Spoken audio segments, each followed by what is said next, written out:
ഇതിനിടെ അപ്പോൾ parliamentary party അംഗങ്ങളിൽ വലിയ അതൃപ്തി ദീപ്തി മേരി വർഗീസിനുണ്ട്. അത് ആ മുഖത്തുണ്ട്, ദീപ്തി മേരി വർഗീസിന്റെ വാക്കുകളിലുണ്ട് അല്ലെ. തെരഞ്ഞെടുത്ത രീതിയിൽ അപാകതയുണ്ട് എന്ന് തന്നെ തുറന്നു പറയുക. അവർ പറയുന്നത് ഇത് തർക്കം ഉണ്ടായപ്പോൾ DCC എന്ത് ചെയ്തെന്ന് വെച്ച് കഴിഞ്ഞാൽ ഈ ജയിച്ചു വന്ന 46 അംഗങ്ങളിൽ ഒരു അഭിപ്രായ രൂപീകരണത്തിന് വേണ്ടി ഒരു വോട്ടിംഗ്, രഹസ്യ സ്വഭാവത്തിലുള്ളൊരു വോട്ടിംഗ് നടത്തി.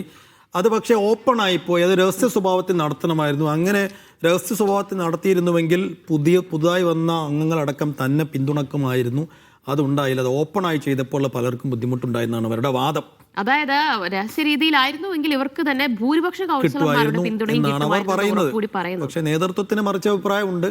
3ാം ടേമാണ് മിനിമോൾ ഉള്ളത്. ഷൈനി മാത്യുവിനാവട്ടെ ഈ സമുദായത്തിന്റെ പിന്തുണയുമുണ്ട്. അപ്പൊ അവിടെ ദീപ്തി മേരി വർഗീസിനെയും കാത്തിരിക്കണം എന്നതാണ് പ്രശ്നം. അല്ല, പക്ഷേ ഇത് അതൃപ്തി പറയേണ്ടടുത്ത് പറയുമെന്ന് പറയുന്നു. മറ്റൊരു പദവിയിലും വേണമെന്നുള്ള ഒരു ആവശ്യം ഉന്നയിച്ചിട്ടുമില്ല. പക്ഷെ ഇവിടെ നോക്കൂ, MPC ചെയർപേഴ്സൺ പദവി നൽകാനുള്ള ഒരു തീരുമാനമൊക്കെ ഉണ്ടായിരുന്നല്ലേ. ഒരു ഉന്നത പദവി തന്നെ നൽകിയൊന്ന് ഈ പരാതി ഉണ്ടായിരുന്നു. പക്ഷെ ആ പദവി വേണ്ട എന്നാണ് ദീപ്തി. അതെ, ആ പദവി സ്വീകരിക്കുന്നതിൽ ഇതുവരെ വ്യക്തമായ ഒരു മറുപടി ദീപ്തി മേരി വർഗീസ് നൽകിയിട്ടില്ല.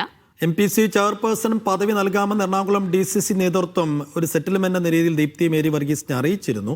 മേയർ പദവി ലഭിക്കാത്തതിൽ ദീപ്തി ഇപ്പോഴും അതൃപ്തി പരസ്യമാക്കുകയാണ്. വിവരങ്ങൾ നൽകാൻ MK ഷുക്കൂറാണ് കൊച്ചിയിൽ നിന്ന് ചേരുന്നത്. ഷുക്കൂർ, ദീപ്തി മേരി വർഗീസിന് കടുത്ത അതൃപ്തിയുണ്ട്. മേയർ സ്ഥാനം കിട്ടാത്തതിൽ നിരാശയുണ്ട്. അതവർ പരസ്യമായി പ്രകടിപ്പിക്കുകയും ചെയ്യുകയാണ്. അപ്പോൾ ഇത് നേതൃത്വത്തെ അറിയിക്കുക എന്നത് കൂടിയാണ് അവർ ലക്ഷ്യമിടുന്നത് ഇങ്ങനെ ഒരു പരസ്യ പ്രതികരണത്തിലൂടെ. അപ്പോൾ MPC ചെയർപേഴ്സൺ പദവി നൽകാമെന്നാണ് DCC ദീപ്തി അറിയിച്ചിരുന്നത്. പക്ഷെ അത് വേണ്ട എന്ന നിലപാടിൽ തന്നെയാണോ ദീപ്തി ഉള്ളത്? ദിവ്യ, MPC ചെയർപേഴ്സൺ പദവി ദീപ്തി മേരി വർഗീസിന് നൽകാമെന്ന് ഈ മേയർ പദവിയുടെ കാര്യത്തിൽ തീരുമാനമെടുക്കുമ്പോൾ തന്നെ DCC നേതൃത്വം ദീപ്തി മേരി വർഗീസിനെ അറിയിച്ചിരുന്നു.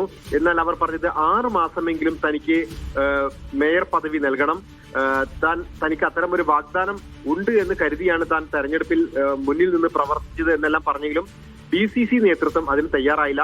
അതിന് പ്രധാനപ്പെട്ട കാരണം പ്രതിപക്ഷ നേതാവ് VD സതീശനും DCC പ്രസിഡന്റ് മുഹമ്മദ് ഷിയാസും ഈ വിഷയത്തിൽ ദീപ്തി മേരി വർഗീസിന് എതിരായിരുന്നു. KC വേണുഗോപാൽ പക്ഷക്കാരിയായ ദീപ്തി മേരി വർഗീസിന് വേണ്ടി ജില്ലയിലെ 4 പ്രധാനപ്പെട്ട KC ഗ്രൂപ്പിലെ നേതാക്കൾ ശക്തമായി നിലകൊണ്ടെങ്കിലും അത് പ്രതിപക്ഷ നേതാവിന്റെയും DCC പ്രസിഡന്റിന്റെയും നിലപാടിന് മുന്നിൽ വിലപ്പോയില്ല. അവരെ സംബന്ധിച്ച് ഈ ദീപ്തി മേരി വർഗീസിനെ മേയർ സ്ഥാനത്തേക്ക് സാധ്യമല്ല, പാർട്ടി ചുറ്റുവട്ടങ്ങൾക്ക് വഴങ്ങി നിൽക്കുന്ന ഒരു രീതിയല്ല അവരുടേത് എന്ന നിലപാടാണ് അവർ സ്വീകരിച്ചത്. പ്രത്യേകിച്ച് ഒരു ഘട്ടത്തിൽ ദീപ്തി മേരി വർഗീസ് എറണാകുളത്ത് തന്നെ വിമതയായി മത്സരിക്കുകയും പാർട്ടി നടപടി നേരിടുകയും ചെയ്തിട്ടുണ്ട്. അതോടൊപ്പം തന്നെ കഴിഞ്ഞ തൃക്കാക്കര ഉപതെരഞ്ഞെടുപ്പിൽ അവർ CPM-മായി ചർച്ച നടത്തി എന്ന രീതിയിലുള്ള ഒരു ചർച്ച വന്നു. അതിനെയൊന്നും ഫലപ്രദമായി പ്രതിരോധിക്കാൻ അവർക്ക് കഴിഞ്ഞില്ല. അതുകൊണ്ട് തന്നെ ദീപ്തി മേരി വർഗീസിനെ എറണാകുളം മേയർ എന്നുള്ള ഒരു പദവിയിൽ നിയമിച്ചാൽ അവർ പാർട്ടിക്ക് വഴങ്ങണമെന്നില്ല, അല്ലെങ്കിൽ ഒരു ടേം നിശ്ചയിച്ചാൽ ആ ടേം കഴിഞ്ഞാൽ അവർ ചിലപ്പോൾ രാജിവെക്കണമെന്നില്ല തുടങ്ങിയ വാദങ്ങളാണ് ഇവർ നിരത്തിയത്. അതിനുശേഷമാണ് അവരെ ഒഴിവാക്കി പാർട്ടി, അതായത് VD സതീശനും അതുപോലെ തന്നെ മുഹമ്മദ് ഷിയാസിനും ഒപ്പം നിൽക്കുന്ന VK മിനിമോൾ എന്ന പാലാരിവട്ടം കൗൺസിലറെ ആ പദവിയിലേക്ക് കൊണ്ടുവന്നത്. തുടർന്ന് ലത്തീൻ സഭയുടെ സമ്മർദ്ദമൊന്നും ഈ വിഷയത്തിൽ അവർ പരിഗണിച്ചില്ലെങ്കിൽ പോലും ഇവർക്ക് താല്പര്യമുള്ള ഒരു നേതാവ് എന്ന രീതിയിലാണ് മിനിമോളെ അവർ പരിഗണിച്ചത്.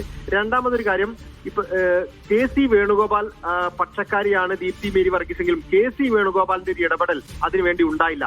KCയുടെ ജില്ലയുടെ പ്രധാനപ്പെട്ട നേതാക്കളായ അജയ് തറയിൽ, MR അഭിലാഷ്, അതുപോലെ തന്നെ മാത്യു കുഴൽനാടൻ തുടങ്ങിയ നേതാക്കളെല്ലാം തന്നെ ദീപ്തി മേരി വർഗീസിന് വേണ്ടി രംഗത്ത് വന്നെങ്കിലും അത് പക്ഷേ ജില്ലയിലെ ഭൂരിപക്ഷം എന്ന് പറയുന്നത് VD സതീശനും മുഹമ്മദ് ഷിയാസിനും ഒപ്പം നിൽക്കുന്നവരാണ്. അവർ ശക്തമായ നിലപാടെടുത്തപ്പോൾ AI ഗ്രൂപ്പുകൾ ഏതാണ്ട് ഒരുമിച്ച് നിലപാടെടുത്തപ്പോൾ മറ്റൊരു സമ്മർദ്ദത്തിന് അവിടെ വിജയിക്കാൻ സാധ്യതയുണ്ടായിരുന്നില്ല. അതുകൊണ്ട് തന്നെയാണ് ദീപ്തി മേരി വർഗീസിനെ പിന്മാറേണ്ടി വന്നത്. ദീപ്തി മേരി വർഗീസിനെ സംബന്ധിച്ചിടത്തോളം MPC ചെയർപേഴ്സൺ പദവി അവർക്ക് എപ്പോൾ വേണമെങ്കിലും നൽകാൻ അവർ DCC തയ്യാറാണ്. എന്നാൽ അവർ ഇതുവരെ മറുപടി പറഞ്ഞിട്ടില്ല. അവര് മേയർ എന്ന പദവി മാത്രമേ സ്വീകരിക്കൂ എന്ന നിലപാടൊന്നല്ല അവരെടുത്തത്, മറിച്ച് തൽക്കാലം അവർ ഇതേക്കുറിച്ച് മറുപടി പറഞ്ഞില്ല. മേയർ പദവിയായിരുന്നു അവർ പ്രതീക്ഷിച്ചിരുന്നത്. നിലവിൽ ഇതൊരു വലിയ പ്രശ്നമായി തുടരാൻ സാധ്യതയില്ല. ദീപ്തി മേരി വർഗീസിന്റെ ഇന്നത്തെ പ്രതികരണം തന്നെ ഒരു അനുനയത്തിന്റെ ഭാഷ അതിലുണ്ട്. കാരണം താൻ എല്ലാം പറഞ്ഞിട്ടുണ്ട്, ചില മാനദണ്ഡങ്ങൾ പാലിക്കപ്പെട്ടില്ല, ആർക്കാണ് ഭൂരിപക്ഷം എന്ന ഇതിൽ പുറത്തു വന്ന വിവരങ്ങളിൽ അത് KPCCയുടെ നേതൃത്വത്തിൽ തന്നെയാണ് ആ ഹിതപരിശോധന നടത്തേണ്ടിയിരുന്നത്. അത് അങ്ങനെയല്ല നടത്തിയത് എന്ന സാങ്കേതികമായ ചില കാര്യങ്ങളാണ് അവർ പറയുന്നത്. ആ അർത്ഥത്തിൽ ദീപ്തിയുടെ അതൃപ്തിക്ക് ഒരു പരിധിക്കപ്പുറം മുന്നോട്ട് പോകാൻ കഴിയില്ല. കാരണം എറണാകുളത്ത് പ്രതിപക്ഷ നേതാവ് VD സതീശനും ഒപ്പം തന്നെ DCC പ്രസിഡന്റ് മുഹമ്മദ് ഷിയാസിനും വലിയ പിന്തുണയുള്ള ഒരു ജില്ലയാണ്. അവിടെ അവരെ മറികടന്നൊരു തീരുമാനമെടുക്കാൻ KC വേണുഗോപാലും തയ്യാറായില്ല, ഇടപെടാൻ തയ്യാറായില്ല എന്നുള്ളത് കൂടിയാണ് ഇതിന്റെ ബാക്കി പത്രം. യെസ്, പ്രധാനപ്പെട്ട ചില വിവരങ്ങളാണ് MK ഷുക്കൂർ പറഞ്ഞത്. അത് ശരിയാണ് താനും. കാരണം എറണാകുളത്ത് വലിയ വിജയം നേടിയതിന് പിന്നിലെ ചരട് വലിയും ക്രെഡിറ്റും ഒക്കെ DCC പ്രസിഡന്റ് ഷിയാസിനുമൊപ്പം VD സതീശനുമാണ്. അപ്പോൾ